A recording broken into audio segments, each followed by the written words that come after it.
is it? All right, so persist. Why changing what you are why charging what you are worth feels impossible and what's actually stopping you? Right. So knowing that you are underpriced and actually raising that number are two different things. So some of you are going to know the right thing to do right now, but you still go like, I mean, this is too expensive. I can't charge this and that. And still give yourself like many reasons why you don't deserve or you should not do those. Have a three-tier package, right? So first thing that you may come into your mind is the fear of pricing objections, right? Of feeling like an imposter. That's the number one. Like feeling like I don't deserve this. I am not this person. I am not that guy. So what does it look like? So raising prices can trigger a fear of rejection or a private sense of not yet deserving the new number. Counter tactic. So objections drop sharply when a lower entry tier exists to point to. That's the first thing that happens. Objection will drop if there's a lower tier. And then the ladder itself absorbs resistance, right? That a single price used to have to carry out alone. So the single price was doing a lot, trying to deal with every type of customer. But now that you have the lower price option, I mean, anybody who would think that you are not worth that type of money, who will make you feel like an imposter, know what they should pay. But those who think you are worth that type of money to have what they should pay as well. And then the second objection too is thinking that, I mean, want a cheap tier, just train people to buy the cheapest option. And this is what it looks like. So there's a common fear that offering an accessible entry tier will pull every prospect towards the lowest price point available. But then in practice, most prospects self-select into the signature tier. Genuinely, and I spoke about that already. Not the entry tier. Its main function is absorbing hesitation, not becoming the default choice. So that's what you see. If you're actually good at your service, if you are not lying to people, you don't have a bad past, and you actually have a proof that you can do what you say you can do, most of the people that you actually reach will find themselves going for the signature offer. That's what usually happens. That's what usually happens.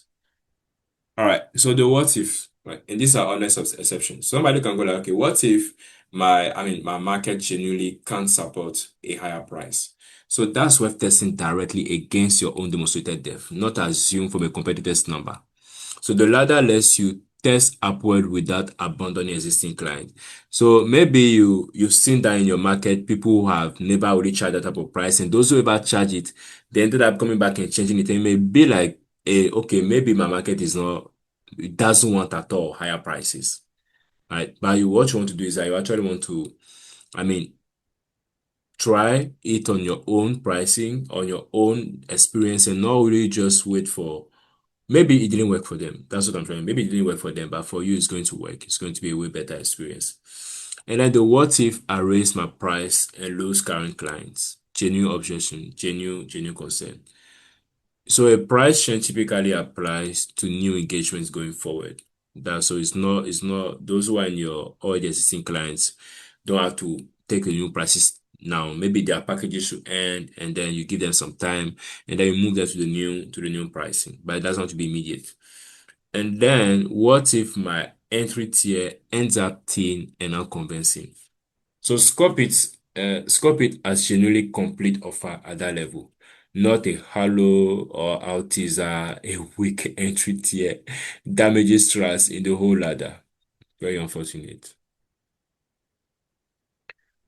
So part 7, the quarterly price review that keeps you from undercharging again. So we're having this because somebody can do well in charging having the tiers for a quarter, for two, for 3 months, 7 months, and then go back to the usual market price, their usual way of pricing, right? For one reason or the other.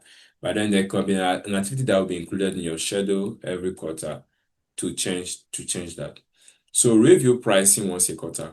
First thing is you want to review your pricing once a quarter, tied to results delivered. So pricing tied to results delivered. That's something to review every quarter. So not to how confident the number feels in the moment. All right, that's it. And then let each year stay a genuinely complete offer. So each year should actually remain like a complete offer. Like it should actually offer like fully what you're supposed to offer at that particular level. So never hollow out a tier just to push people towards the next one up. So don't try to be deceptive with the tiers. That's what I'm trying to say here. All right, part 8. So what should we actually change? Right? What should I actually charge? And here's the real number and why.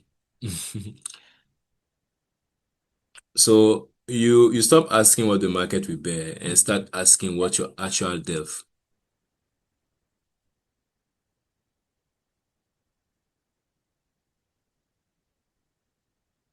So you stop asking what the market will bear and start asking what your actual dev has already earned, right? What it has already earned.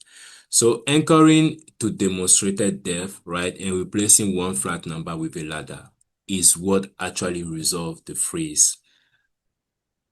So here we come to the end of this webinar. So you already know what your dev is worth. Let's build your ladder together. So if you need assistance, you would like to hear our thoughts personally towards your business on your pricing, you can book a free 15-minute consulting or discovery call with us. And we would like to hear from you, right? We like to hear from you.